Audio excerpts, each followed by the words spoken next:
I went from like an average fan of that beanie to a huge fan of that beanie. This is right away. Is it a beanie though? I mean, do we call it a beanie? Yo. It's a snap though. But I know It is. that, normal beans hug your head. This right here is just... Here we go. Into your comfort. That's it. So welcome to another episode of Two Dimes and a Token. All right. One of your hosts. Yeah, that's definitely going in there. Okay.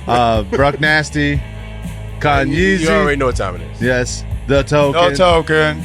And we have an amazing guest for you today. A very, very good friend of mine from childhood.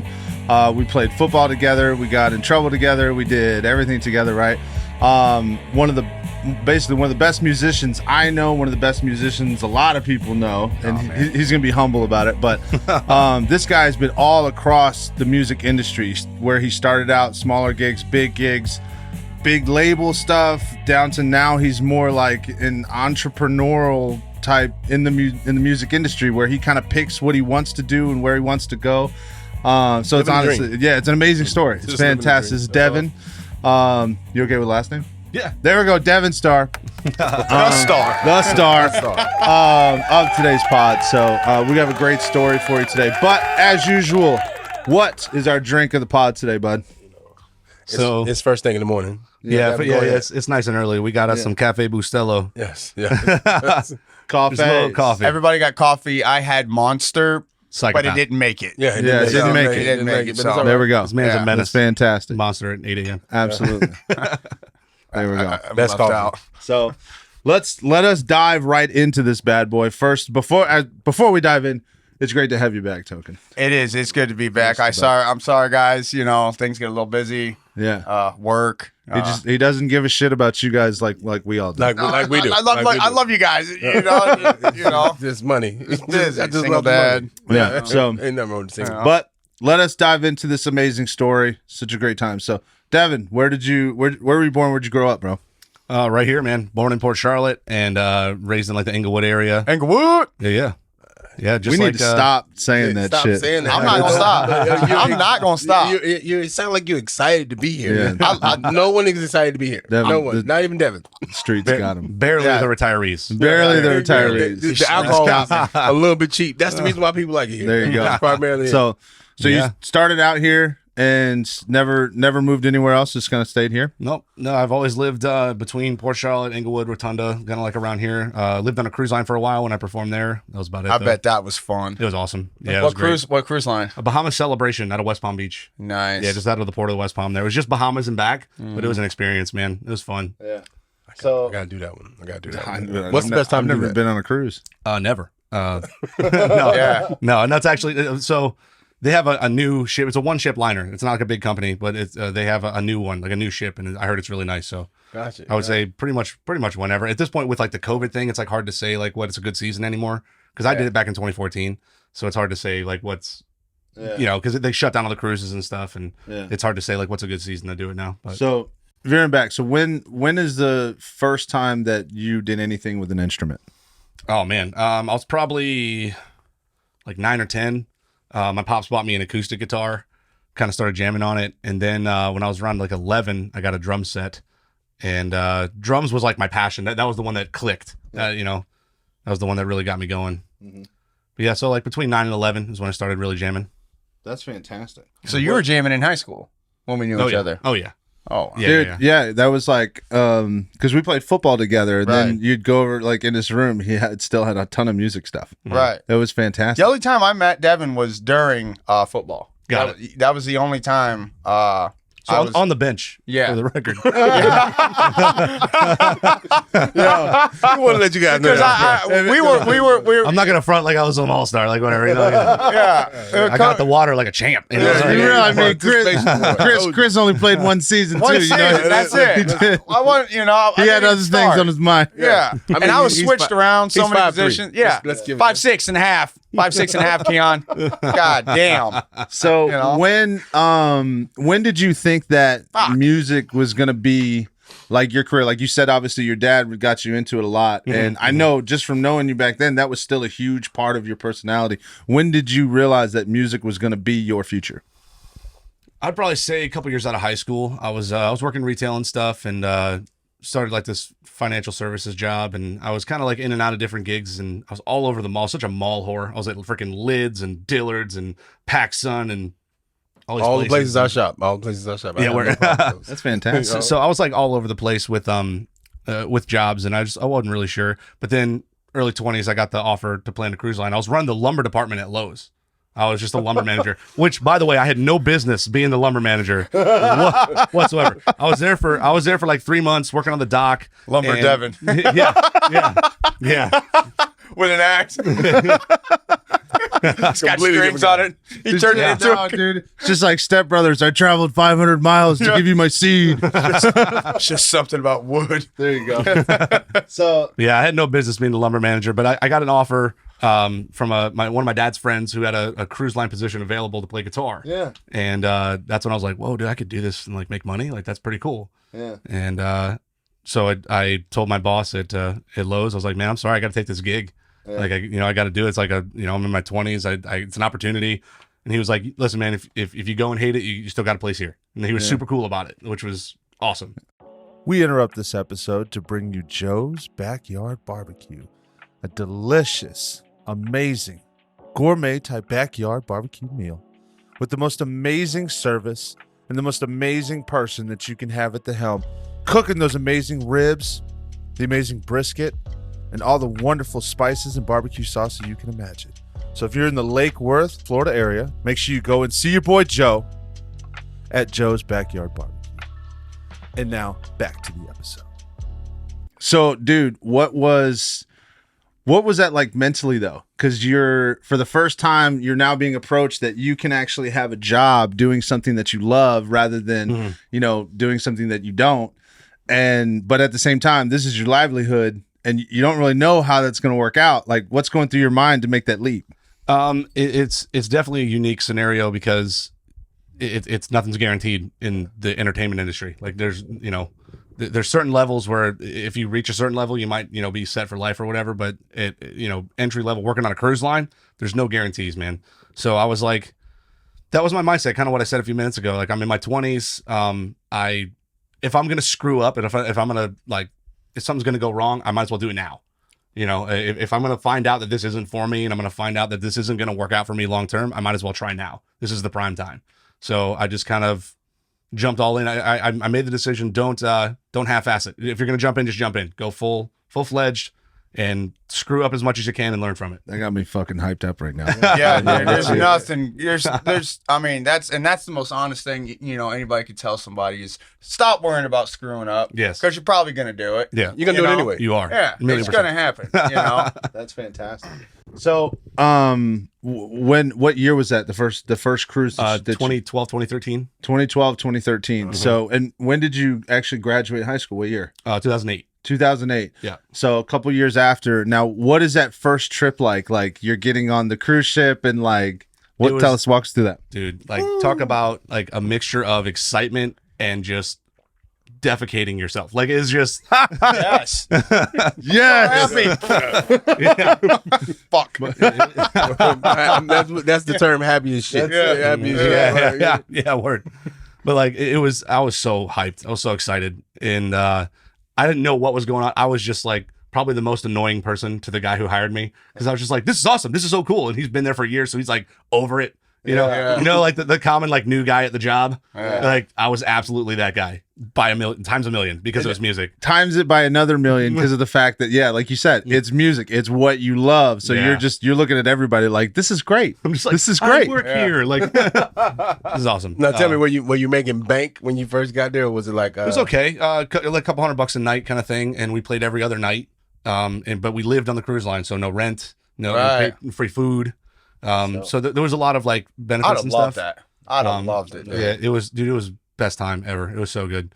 But I wouldn't say it was bank, but it was like right around what I made with Lowe's, maybe a little bit less. Okay. But like, it was close enough to where like I would make the sacrifice because it was what I wanted to do. Right.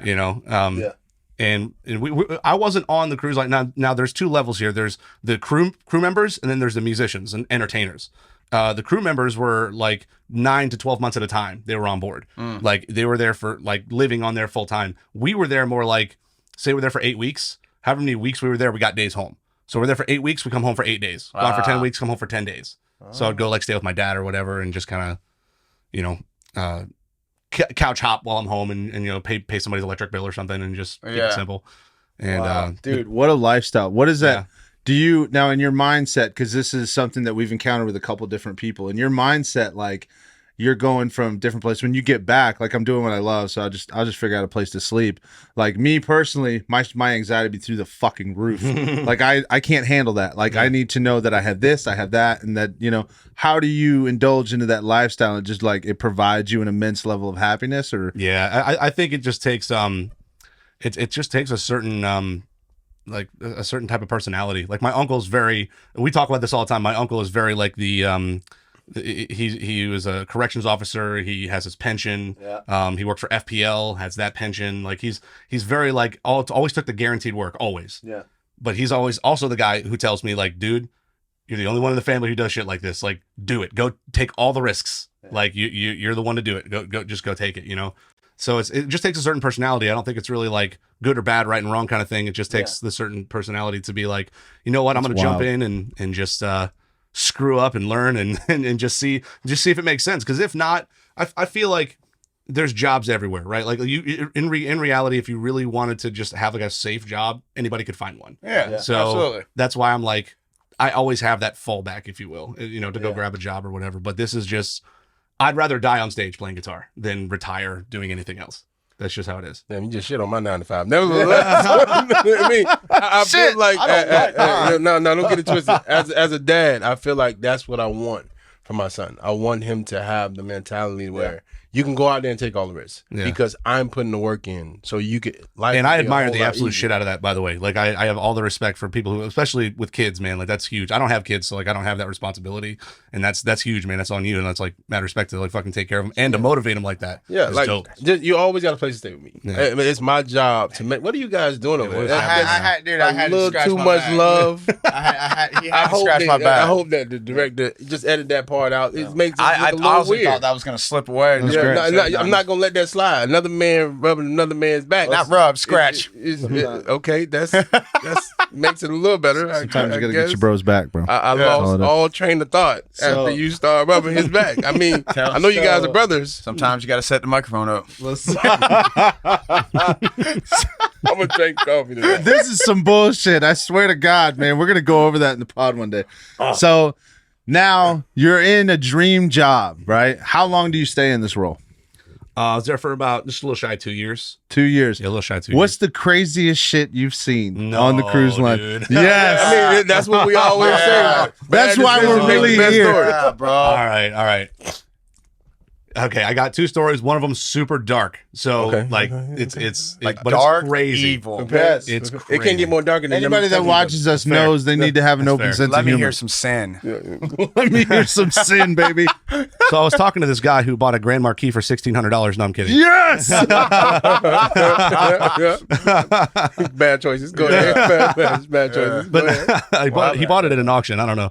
But so I was on the top deck hanging out with the guy that I was working with, and there was this couple up there arguing. They're just screaming at each other and whatever. Yeah. And he says something along the lines of like, "You don't ever fucking respect me," and blah blah blah. And she yelled something real mean at him, and he goes, "Well, I guess I might as well just die then. How about I just jump off the top of this fucking cruise line right now? How about I just jump off the top deck? I bet you'd love that." And she looks him dead in the face and goes, "You don't have the balls. You're a huge pussy." Oh my God. Yeah, right. And he just goes, "Watch this," and turns around, runs and jumps off the top deck, hits his feet on the wires, tumbles down, and we turned around and never found that guy. He fell off the cruise line and just disappeared. What? He probably got knocked out or died at impact because it was all the way at the top. Yeah. And he was for sure like shark dinner or something because we never found him. I was fitting to say, I mean, what that the went fuck? left real I think that fast. falls under the Listen, category of crazy. He said it was dark, though. He gave it. He did. I was. I tried to say, preface it. Yeah, I was gonna be like, man, let me hear some murder stories, man. But when you said that, I didn't think it was gonna be for real. I didn't think. I can't even. I don't even want to make a joke about that. Yeah. You know? Go Rest ahead. in peace, Yeah. man. Yeah. He ain't no pussy though. Ain't no pussy. Ain't no pussy. But that was like my first week on the cruise line. It's like, welcome to working on cruise ship life. Wow. I was like, what the hell? Dude, that's wild. Yeah. Oh my God. You know what's funny? Chris said, I don't even want to make a joke. He popped 4 jokes after that. right at the back. Right at the back. Well, Right at the back. man, I'm just gonna be real. So, what's the second one you got? All right, so I used to do a song, Hard to Handle, originally by Otis Redding, but the Black Crowes did a remake of it. It's like a rock version, so we would do that song, and I sang it, and this lady, it was her 90th birthday, and she was on the cruise line. Yeah. And this chick was trashed. At 90. I don't know if it took 1 wine or 12, but she was trashed. I'll be honest, dude. If I'm 90 on a cruise line, I'm gonna be fucked up too. Immediately. 9 o'clock in the morning. And you, like, she had a whole posse with her, like 20, 25 chicks, and they were all just like, all about it, and it was awesome. It was a super vibe, and we were rocking out, and she knew the song, which was awesome. So she was like singing along, and I used to wear it like, I was kind of like this, but I had a button down, and I kind of left like this one open or whatever. And she walks up, she's got a $20 bill in her hands like this, and she walks up to me like by the stage, and she tucks that right in my shirt. yeah. And I was just like, I'm not a stripper, but whatever, I'll take it. 20 You know, is like, 20. yeah. 20 is 20. and just like threw that in my pocket, and I was like, all right. 5 seconds later rather, she goes back, grabs another one, comes back, unbuttons like 2 of my buttons, Yeah. shoves more money down my shirt. And I'm Yeah. looking at the other guy, and he's like, go. And I'm like, I'm really uncomfortable. No, keep going. We gonna soak this in, man. Yeah. Yeah. This is money, baby. Yeah. Money. Make sure you So scoop 90 stuff I was down like, in no, there. please, no. I'm buttoning pants. Let's see what else we got going. Yeah. Part 3. So she goes back, grabs $100 bill, comes back, reaches right under my guitar, and just grabs my belt buckle and just pulls me in and starts undoing it. I was like, okay, I'm against the wall, dude. Like, oh my God. And she like unzipped my pants, shoved it in there, and just walked away. The happiest human I've ever seen at 90.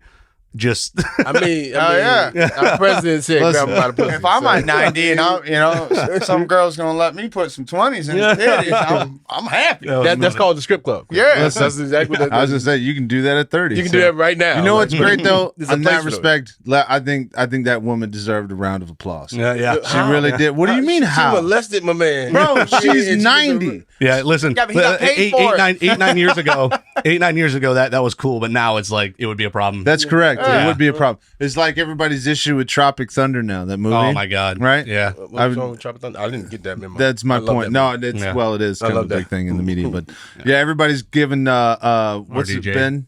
Well, Ben yeah, Stiller. RDJ for doing blackface. Yeah. Yeah. And then what's the actor? Ben Stiller, Ben right? Stiller. Ben Stiller for being Never go Simple full Jack. retard. Yeah. Listen. I'm gonna tell you guys. That movie I'm was endorsing hilarious. that movie. I mean, Mama. It's messed up. It's probably messed up now, but we grew up with dark humor. I was gonna say, yeah, so we grew up that way. it doesn't make it right or wrong. It's just what That's the time true. frame That's true. We grew up at. That's very true. So that's why, once again, I give this lady a round of applause. She deserves it. You by yourself. I'll give her the That's black fine. hand side. I'll give her Yeah? the black. I'm not gonna give her the other side. You mean she took it dark. She was trying to take Devin to a dark place. Yeah, she did. So 90s was your limit, huh? So 90 was the top. And Devin let her. So 89, I'd have let her smash, but 90. wow, dude. All right, so that's fantastic, dude. We love that shit. Awesome. So 2 years, you're on a cruise line, right? Do you make the decision to stay? Do you guys part ways in a different way? What's the next step?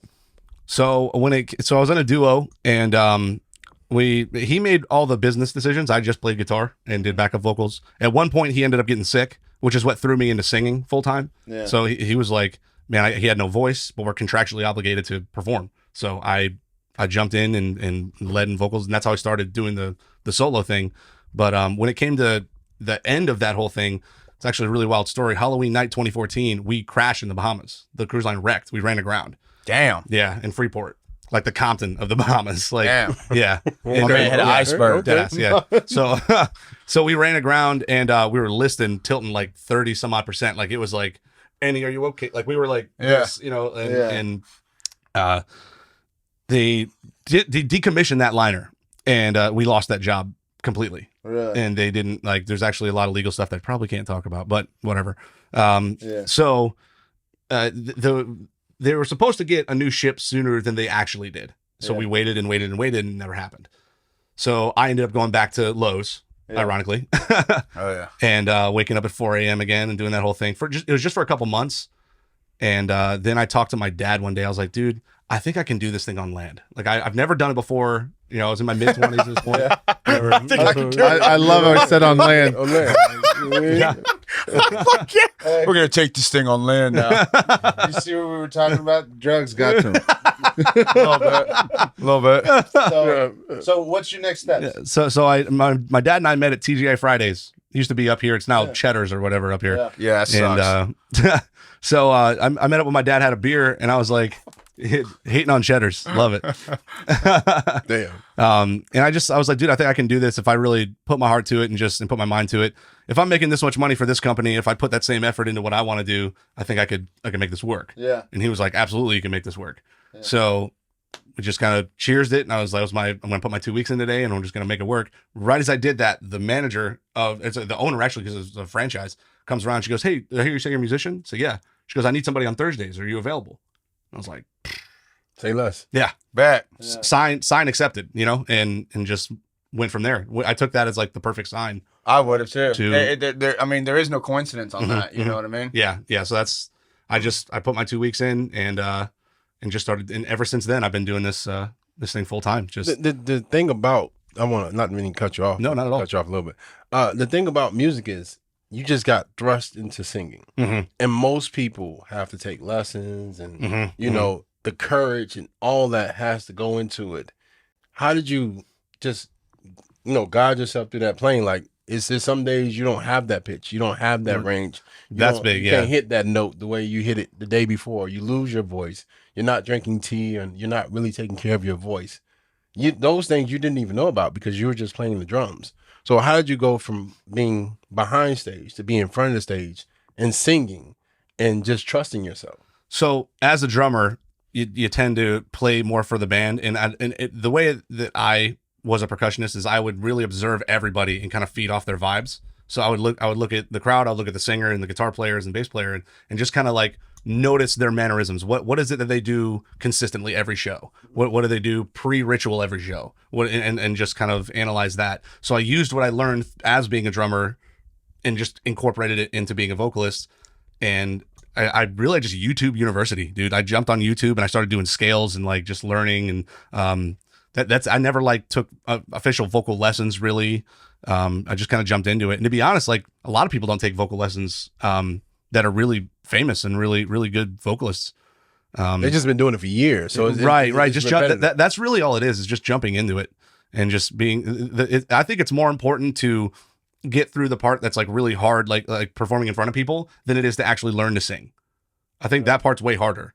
Like I forget who the quote was, but it was like making $1 million was the easiest thing I ever did, but believing I could do it was the hardest thing I ever did. So it's the same concept of like singing was one of the easiest things I've ever done, but believing I could be a vocalist was like one of the hardest things I actually had to overcome mentally. I know everyone does like car karaoke. Right. I'm a fan of that all day long. I got 20 Grammys in car karaoke. Yeah, that's what I'm saying. I'm the man in car karaoke. But you put me in front of a live stage. Yeah, I get stage fright. Yeah, it's one of those things like, oh, you can do it. No, it's not gonna happen because you're more afraid of something that doesn't really exist. Correct. They're not really going to, no one's really booing you. This is not the Apollo. But I grew up looking at the Apollo, watching the Apollo. Understood. And you're seeing those people get walked off the stage and so on and so forth. Like, you know what? That got to be the worst feeling in the world because you showed everyone your passion and they rejected you. So I have a question along those lines. The reason why I'm bringing this up is, have you ever showed anyone your true passion and they wasn't receptive to it? Yeah, that happens more often than people think, actually. Like, I go do a solo show, and I'll perform the songs that I want to do, and it may not be what the crowd wants to hear or whatever. I start off with like some more mellow stuff or whatever, and then I get into like the more rocky stuff later on. And I mean, there are people are relentless, man. Like, you get a couple drinks in them, and they're just like they'll boo you, they'll like yell out stuff at you, they'll heckle you, just like a comedian, man. Same kind of vibe, You just got to ignore it. It sucks. There are times where it really sucks, but you just got to, that's the hardest part of the job though.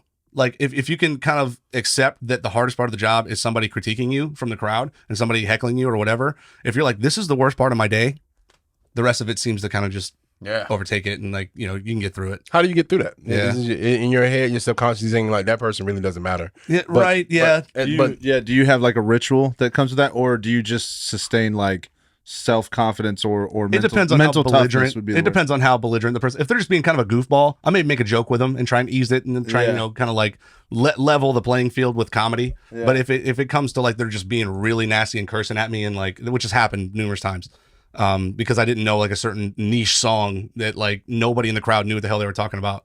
And they're like, I can't believe you don't know this song. Like they're yelling in my face, and I'm like sitting here playing like a love song. Like what the hell?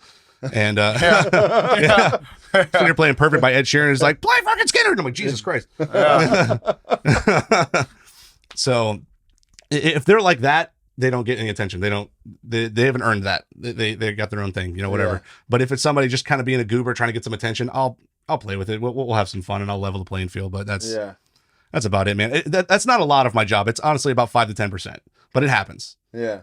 So how many different, because you've been in multiple bands too, right? Mm-hmm. So walk us through like the first adventure that you had with like a full-on band and you guys are chasing the dream type thing. Oh man, chasing the dream, or like the first band I ever had? The first band. I gotta go with the first. Yeah. band. No, the first band was at high school. No, dude, it was like middle, like sixth grade. Sixth grade. Yeah. Okay. What Like was that first like? year. It was a talent show or something like. Yeah. And if you're comfortable, more than welcome to drop names. Yeah. Okay. So long story short, there's me, my buddy Kyle. I don't know if you. How long did you live in Inglewood? Man, it was like high school years. Got it. I Okay. did high school years because I got kicked out of Michigan. Yeah. Got it. Okay. He's a bad. So bad. my buddy Kyle, when we were 12, 13, we decided to start a band. And then our buddy Danny, who played guitar, he wanted to, he was like a metal fan, like a big heavy metal fan. Yeah. And we were like into Metallica and stuff like that. And we wanted to write music like that. So we started practicing all these Metallica songs together, and I was playing guitar and Danny was on guitar. It was just 3 of us. There was like no vocals. It was just music. Yeah. And we just started like writing stuff. And then I kind of started humming, and then Danny started humming, and we both started writing vocals to it. But the band was called Scar, Skarr, because my last name's Starr. He was Kyle with a K. That was as creative as we could be at 12. So, so that was my first band ever. But the first one that actually tried to do something with and like make it, which is totally subjective, but to make it with was the faith-based rock group that I had called By His Stripes. And that was when I was 23. I was still working on the cruise line. Yeah. And it was just like a faith-based, like motivational rock kind of thing, like a lot of positive lyrics and a lot of Overcome-esque type vibes. Yeah. And that was the first band that we really tried, and we played some good shows, man. We opened up for some big bands and had a nice little run for a couple years. Yeah. Now, how was into that band? Because I don't know, like a lot of the stuff that you play, a little bit different type of vibes or a different music set. Did you enjoy being in that type of music, or was it something that was a little bit more challenging? Like It was actually like my favorite style, which is like alternative rock. Yeah. Like that's my favorite style of music. so and it meshed then. yeah, Wow. the only thing that was new to me in By His Stripes was it was the first time I was ever the lead singer. I was always the drummer or the guitar player. But it was the first time I was ever lead vocals in a rock group. Like I did lead vocals. I just started doing lead vocals on the cruise line. Yeah. And I had a buddy of mine like, hey man, you sound pretty decent. You want to try the vocals? And I was like, not really. And he was like, and then he just kind of pushed me into it. He's like, just write something and see what happens. We'll throw it away if we hate it. And I wrote something and the whole band was like we're keeping this. I was like, all right. So I got kind of pushed into it, like, here, just go. Yeah. I it's so funny. I know I'm rambling a ton of questions and I'm kind of fucking do a questionnaire here, but It's all right. I really get a little baffled here because I've said it before, and we said it on the podcast with Sacred Arts with Mike and Matt. Mm-hmm. I love those guys, man. I have zero creative ability, none. So when this stuff comes along, it baffles me. Like, how do you start the idea of creating a song? How do you come up with the music, the words? Like, what is that process for you? It's So emotional. You got to be emotional. Yeah, Go ahead. yeah. Like, So it's never the same recipe. It's Yeah. never the same order. It's not like baking. It's not like, oh, it's this precise measurement every time. It's always like cooking. Like you got to eyeball it. It's kind of like, I may start with a lyric, like, oh, I just came up with these words and that was really cool. That was a cool, like, play on words or a cool, like, analogy that I just came up with. Like, I'm going to write something around that. Or maybe I come up with a really pretty guitar part, or a really cool rock guitar part. And I'm like, oh, I'm going to write something around this. I might come up with a melody in my head that could be a vocal melody with no words. My phone is filled with a bunch of stupid clips of me going, and just like humming, just like, remember this for tomorrow when you're playing guitar. And so there's never one order of events. Yeah. It just kind of like dances around. it's in some cases like you sit down, you focus, and you come up with something. In other cases, it just pops in there. Yeah. There's times where wild. you can write an entire song in less than a day. And there's times where it'll take you 6 months or more to write the chorus. Like it's so subjective. It's so unpredictable. But that's kind of why I like it, because it's authentic. You know, like it's never like you're forced like, all right, I'm gonna write this. It's gonna be what it's gonna be, and that's what it is. Yeah. I like that you can go from being fully inspired to, you know, like I have nothing left in the tank for today. I'm gonna save this for tomorrow and jump back to it and whatever. So the craziest thing about it is I've been around a number of artists, and they'll come up with the hook the majority of the time before you come up with the actual song. You know, it's just that first rhyme that like, okay, this is going to make for the rest of the song. Genre is a huge role in that too. Like what genre is happening, because a lot of like hip hop, R&B based on hook, really big on hook. A lot of music is, but like for rock and like really heavy rock, sometimes it's like the breakdown or the intro riff that's really what's going to catch your ear, because it's an organic instrument. It's not like a beat. You know, because the beats always grab me at the beginning, but like using an organic instrument, you gotta really grab somebody's attention for them to not click away in 10, 15 seconds. Okay, now tell me this: as an artist, who do you listen to? My favorite band is Alter Bridge. They're an alternative rock band from right here in Florida. They've been around since like 2004. They're amazing. Mark Tremonti is my favorite guitar player. The lead vocalist is Miles Kennedy, who's one of the best singers in the world right now. He's working with Slash and like all these really big musicians and stuff. He's been around for a long time. But Alter Bridge is my favorite band. I listen to, man, my playlist is jacked up, dude. It's weird. Like it goes from heavy rock, like Seven Dust, Alter Bridge, Breaking Benjamin, all the way to, I really love Bill Withers. I really love John Legend.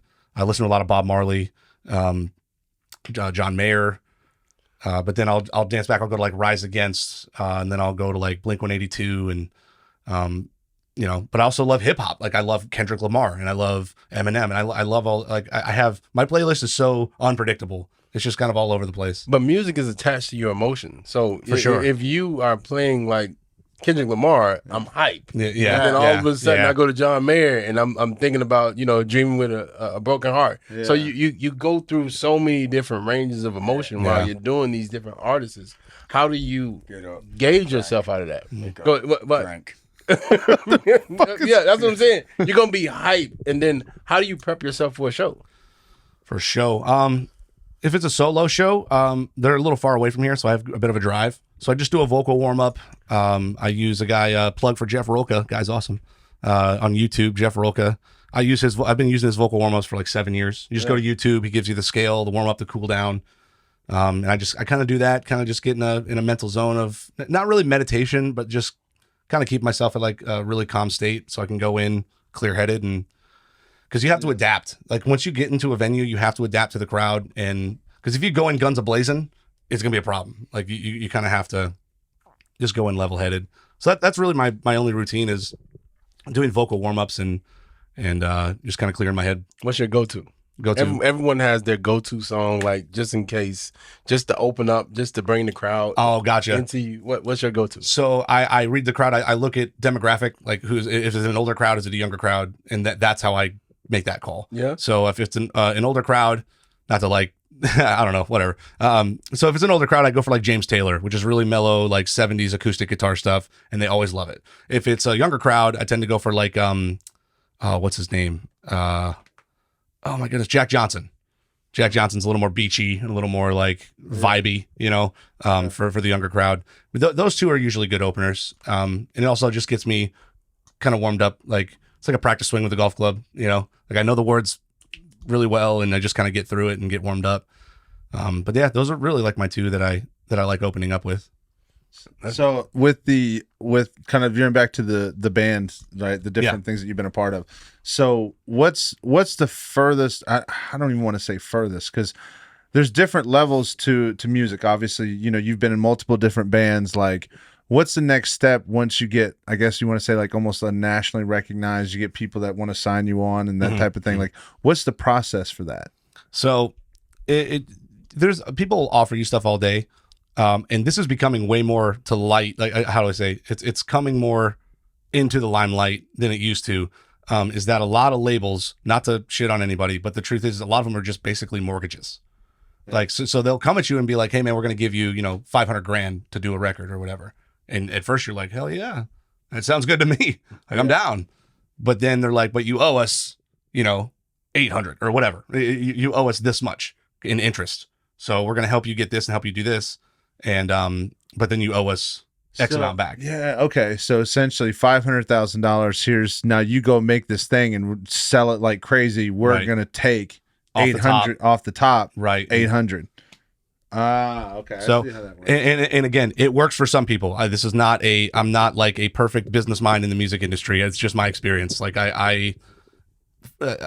I've had a couple offers here and there from like a couple country companies, like Southern rock things, but I just never, I won't take any offers from something that's not in my heart. Like I'm not a country guy. I'm not a Southern rock guy.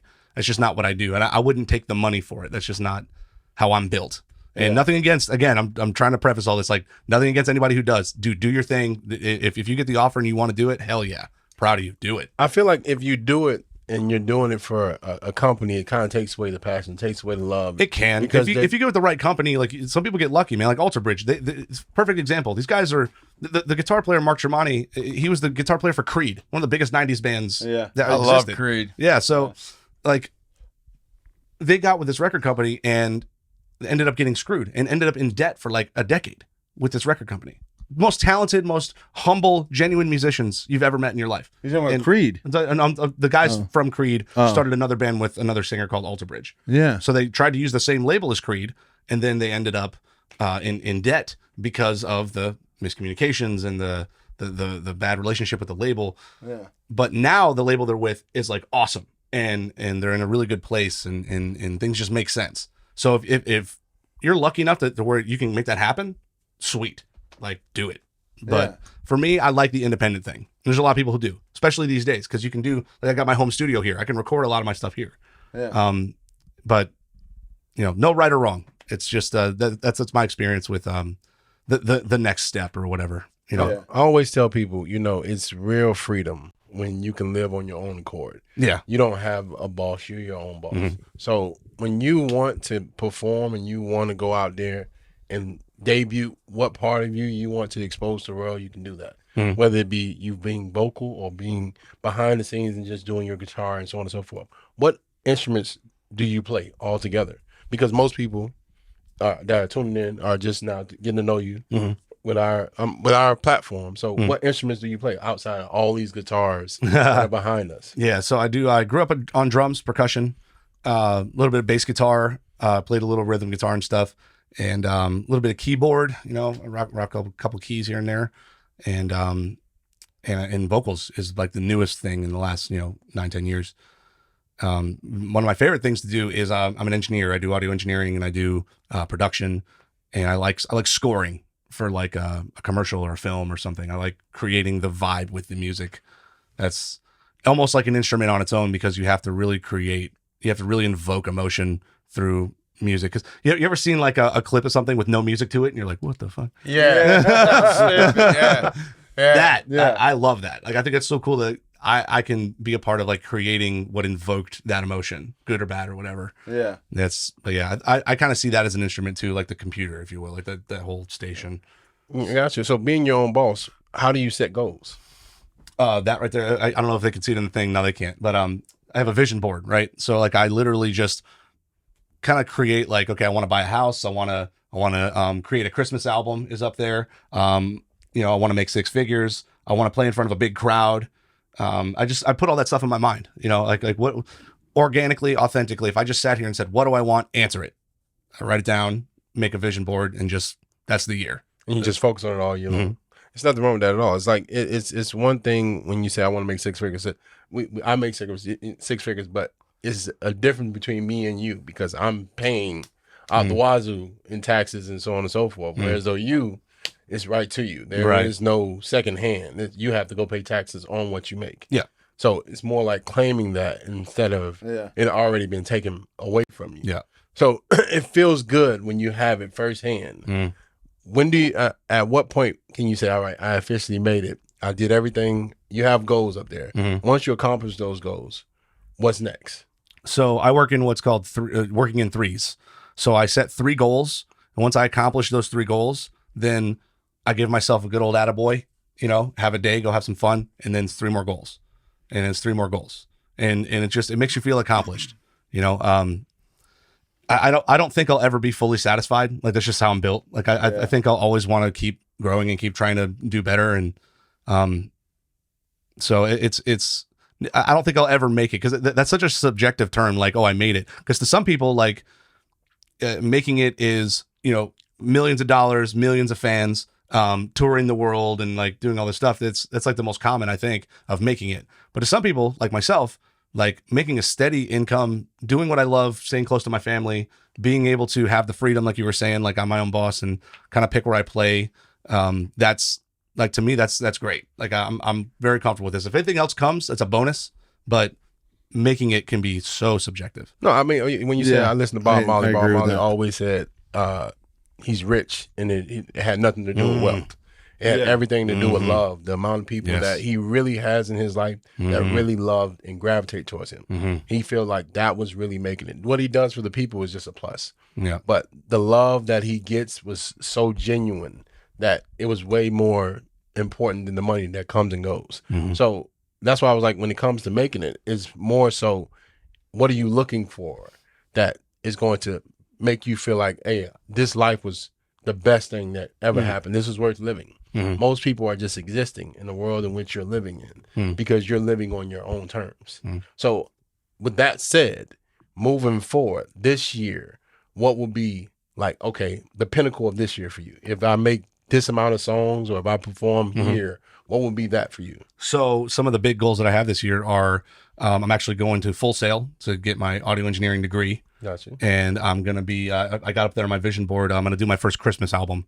And that's just like a thing that my grandmother always kind of told me I should do. And, you know, I was just like, man, I was never like into Christmas music. It was never like a thing for me, you know? So, I'm there. I'm Mariah Carey out, baby. I'm with it. I'm with it. Listen, I'm gonna go out here bold. Christmas music sucks ass. I don't care what any of you say. I can't wait. I think it's great, and you should buy my album when it comes out. Yes. When Deven's album comes out, I'll love Christmas music, and I'll buy that album. But as far as everything else, like even Mariah Carey, fucking sucks.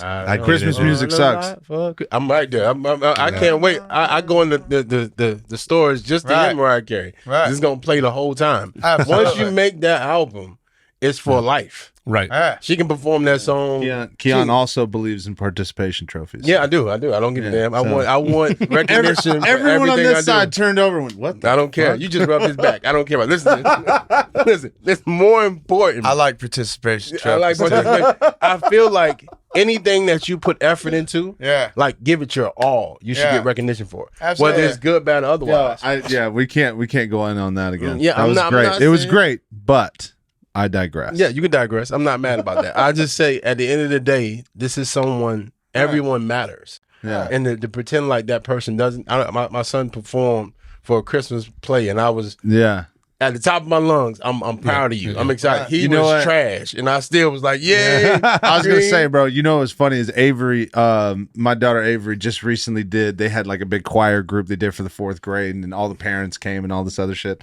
So I actually felt really bad. To me, this was fucking hilarious, and I don't really care. Kiss my ass. Savage. There was number one. Every kid was up there, and Avery was kind of half-ass singing. You know, there's a bunch of kids half-ass singing, like whatever, and she just like, there's a bunch of people staring at us, and the big eyes, all that stuff. There was one kid with a mask on, right? And I leaned over to Ash and Ryder, and I thought this shit was funny. I don't care what and I didn't think anybody was gonna hear what I said, but people had a problem with it. So I leaned over and I was leaning to Ryder, and Ash was in the middle, and she's like, "What are you doing? What are you doing?" And I'm like, I said, "Hey, you see that kid with the mask?" Ryder goes, "Yeah." I said, "That kid ain't saying shit. I promise you, man. He got that mask on. He going, these guys are stupid, right?" 3 parents turned around and looked at me. The fuck is your problem? I said, oh shit, here we go. I thought it was the funniest shit on the planet when we were watching all these kids sing, and that one kid, his jaw wasn't even fucking moving, and you just see him like with a mask on. I was whatever, but I thought that shit was hilarious, bro. Listen, I'm gonna give you guys a tidbit. I grew up in the choir, and I was in the front row. I got me and my twin sister, and I'm singing. Yeah. So you can't, when you're in the front row, you can't like hide what you're doing. Yeah. You got to be completely animated and be in the moment. And when you're up there as a kid, it's just the most joy you could ever feel. It's a high that does not, I can't compare it to anything else. So when you're up there performing, that's a high that's unmatched. Yeah. And then after you're done and you have to come back down, you're like, I just did that. I did that. And that was the best part of me. I just expressed that with everyone else. Yeah. So when you told me you was coming to see Deven, I was like, I'm excited because this is someone that is, don't worry, it's no more coffee in this. It's all good. So you have that high each and every day. Every time he performs, he has a high, like running on the football field. Yeah. Like he may have been on the bench, but he's in the game when he's on the stage. Yeah. And there's nothing like it. If you're, it's a lot of people that are musicians, it's a lot of people that are artists, but they can never tell you what it's like to be on stage. They can be extremely afraid, terrified, but you don't see it because they're on stage and they're giving it their all. Yeah, I would shit my pants in the negative way, like not the excited way, like the bad way. I mean, you're gonna have that too. Don't get it twisted. You may be off beat, off rhythm, but you don't care because everyone is looking at you, and this is your moment. You got a valid point there. So how many times a week do you perform? Well, actually, we should probably dive into that. So for the next few years now, you've kind of been hopping, doing different shows here and there. Walk us through like what started that venture and what kind of places were you performing to? So like I said earlier, the first spot that I had was TGI Fridays. Yeah. So that was like the first like solo gig that I had, and it was super ghetto, but it was awesome. I'm excited for you. It was, dude. I mean, like they threw me in the corner and then like stacked 2 plastic tables on top of each other and just said, "There's your stage." And I'm like, "The fuck?" All right. So like sliding around and shit, just trying to. So, but it was worth it, man. I loved it. Like I had all my friends and family would come out, have dinner, hang out, have a couple drinks. And I was just like, man, how do I expand on this? How do I make this happen more? Like this dopamine is making me so happy, right? How do I keep creating this? So I was telling you about this before we started the podcast. So I used to go to like jam nights or like open mic nights in like Siesta Key. And I would go to Siesta Key Oyster Bar. And it's right there on Ocean Boulevard. It was like one of the coolest spots. A guy named Nick would host the open mic nights. And I just went in there. I jammed a couple songs. And the booking manager rather, came out and said, "Hey, we really liked how you interacted with the crowd and stuff. Are you looking to perform here?" And I was like, "Hell yeah, dude, this place is dope. Like, I love this place. Food's good, people are good." And so that was my other like first real full-time gig. But that's how I kind of expanded. Just go to jam nights, network, go just kind of pound the pavement, go hand out some cards and tell people what I do. That's pretty much it. I mean, once you get like an audition for someplace and you just go in and show them what you can do, the truth is you don't have to be like some stellar vocalist, some stellar musician. If you are good to people, consistent, on time, and don't get totally sloshed at every one of your freaking shows, you can make money, dude. You can do it. Like it's a thing. You ever seen someone on stage get absolutely hammered? All the time. I don't have enough time to tell you all those stories. It's on a cruise ship. Like on a cruise, everybody's drunk. Outside of the cruise ship, though, I gotta be honest, because that would be a fucking wild adventure, dude. Imagine we take the kids, we go to dinner, right? We're doing some type of cool little show. Like they got places like on the water where they do the live music, and that's the reason people go is for that live music, right? And then you see someone up there. And then, all of a sudden, you have fucking Adam Sandler from The Wedding Singer. Yeah. I have the microphone, and you will listen to every damn word I have to say. Like, could you imagine that shit? I'm looking at Avery and be like, "Yo, that guy hates his life." Yeah. I mean, again, everyone gets a chance to see all the ranges of emotions that you go through when you're on stage. So if you are heartbroken and he's singing John Mayer, he's really singing it. Like, if you're in a good headspace and you're singing John Mayer was like broken when he was making those songs. So you have to be in that state of mind in order for it to sound just an authentic time. I mean, what do you do in order to get ready, other than the range, your pitch? Do you drink before you get on stage? Do you? Not really. No. I'm actually kind of boringly responsible for a musician. Okay. I don't really. Musicians aren't really responsible. I'm just I was hoping we'd have like a wild, crazy. It just does a line right before, like, hey. Of course, I line right before I get up there, dude. Fuck, got like 6 shots in me, dude. Yes, fuck, man. I don't even make it. You're just. I didn't even make it up to the stage. So you're responsible when you. Yeah, I do my warm ups, man, and what I do to prep for shows is like days before. Like I learn the songs in and out. Like I learn the progressions, the lyrics, the vibe of the song, and then I try to encompass that when I perform it. That's all it is. It's actually a really simple formula. It's just tough to execute if you want to do it right. What's your expectations when you? Like, I mean, they kill it. Like my expectation is to create the perfect vibe at every show. It's always ever changing. Everything's malleable. It's never like I'm gonna do this exact thing every show and this is how it's gonna be and it's gonna be perfect every time. Because you go to one venue and it's a mellow on the water venue where like you're trying to create the right vibes there. But then there's another thing where it's like a bunch of rockers and bikers and they want to hear some heavy music and they want to hear different stuff. So I just kind of go and do my best at being malleable and being, adaptive and just playing for the crowd, but not being a pushover. There's kind of a fine line there of like allowing the crowd to control the show and you creating the vibe.